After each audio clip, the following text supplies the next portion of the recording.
Bonjour, bienvenue sur Investir TV dans notre thématique levée de fonds où un entrepreneur en recherche de financement vient nous présenter son projet. Aujourd'hui, nous accueillons Henri Delattre, le fondateur de Global Smart Rescue qui sécurise les communications en situation donc de crise. Henri, bonjour. Bonjour. Eh bien, commençons dans le vif du sujet par la présentation donc de Global Smart Rescue. Oui, alors Global Smart Rescue, à l'origine, on s'est aperçu que quand il y a des catastrophes naturelles, industrielles ou criminelles, il y avait très souvent des pertes de réseau. Vallée de la Roya, la tempête Alex dans les Alpes en 2020, tout coupé. Et donc, mauvaise vision du terrain et aggravation des bilans humains. Et donc, avec 3 autres fondateurs, on a développé des produits qui permettent de rentrer en communication avec des satellites dits IoT, c'est des satellites de nouvelle génération qui permettent d'échanger des messages. Et notre solution permet à la fois de garder ce terrain entre les secours, les établissements publics et les personnes qui ont besoin, d'avoir une bonne vision, mais aussi automatiquement remonter des alertes sur des paramètres environnementaux qui pourraient à un moment donné être totalement anormales. C'est-à-dire que globalement, on va gérer à la fois de la communication et aussi de l'alerte anticipée pour essayer de prévenir ces catastrophes. D'accord. Alors, 2 mots peut-être sur votre parcours et celui de vos associés. Qu'est-ce qui vous a conduit donc à créer cette société ?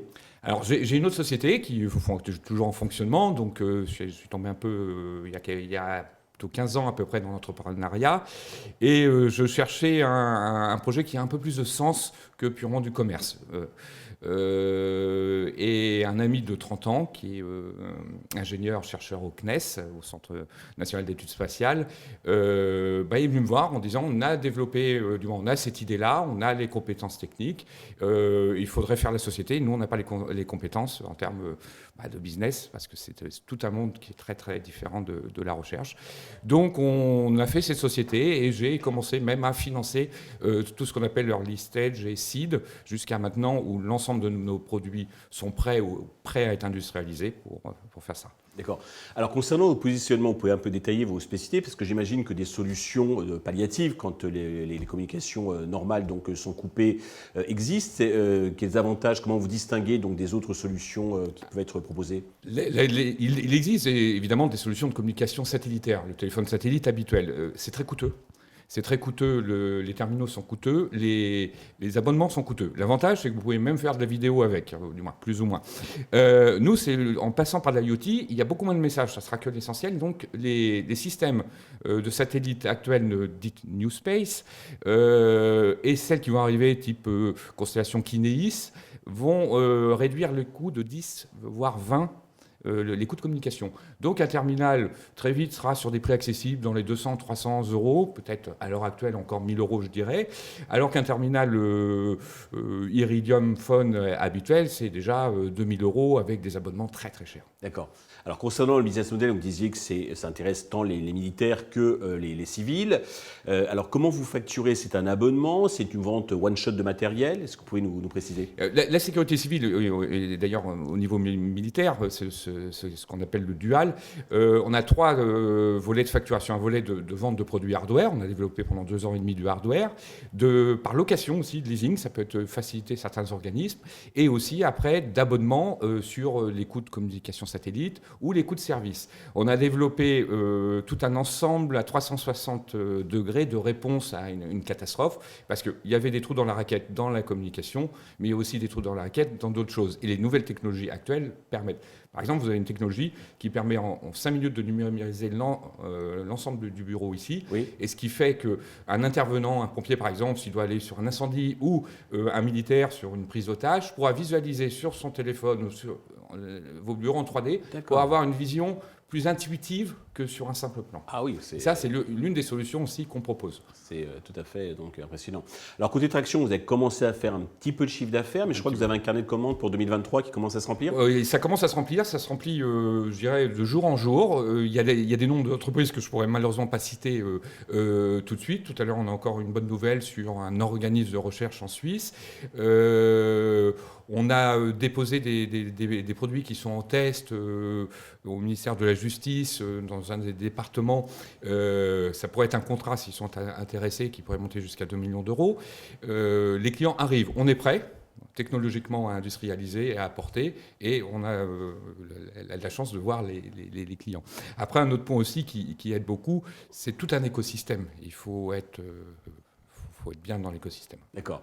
Donc tout ça, ça coûte, c'est beau, mais ça coûte de l'argent. Vous avez besoin d'argent. Vous comptez lever combien et à quelle destination ces fonds vont-ils être utilisés? Alors combien je donne une fourchette entre 500 000 euros à 1 million. 500 000, on va aller un petit peu doucement. 1 million, ce serait vraiment l'idéal pour renforcer, premièrement, nos équipes commerciales, parce que tous ces clients, il va falloir les traiter. Il va falloir industrialiser des solutions, parce qu'on est capable de sortir en atelier nos produits, mais ce n'est pas de l'industrialisation. C'est le prototype actuellement. Au-delà du prototype. On peut en produire 25 par mois, à peu près. Mais ça reste une fabrication d'atelier. Pour augmenter la quantité voilà. Et donc faire baisser le coût. Et faire baisser le coût, et avoir après des produits certifiés pour s'adresser vraiment aux militaires, parce que c'est un petit peu plus compliqué à ce niveau-là. Ça, c'est le deuxième point, l'industrialisation. Et le troisième point, renforcer notre propriété intellectuelle. On a un brevet, mais il y a beaucoup de choses qu'on pourrait profiter. Et sur quelle valorisation? Donc la fourchette de valorisation c'est une grande question. La fourchette de valorisation, ça va se négocier en fin de compte avec les investisseurs. On pourrait dire sur une valorisation d'à peu près, si on est sur 1 million d'euros, 5% du capital. D'accord. Donc, je vous laisse faire le calcul. C'est une base, c'est à discuter, ça va dépendre aussi du contexte. Je pense que faire rentrer des investisseurs, c'est pas un mariage, mais il faut que l'ensemble, l'environnement, l'osmose, et je pense que tout doit bien se passer. Ça, c'est, en tant qu'entrepreneur, vous savez ce que c'est, on se bat pour que ça se passe.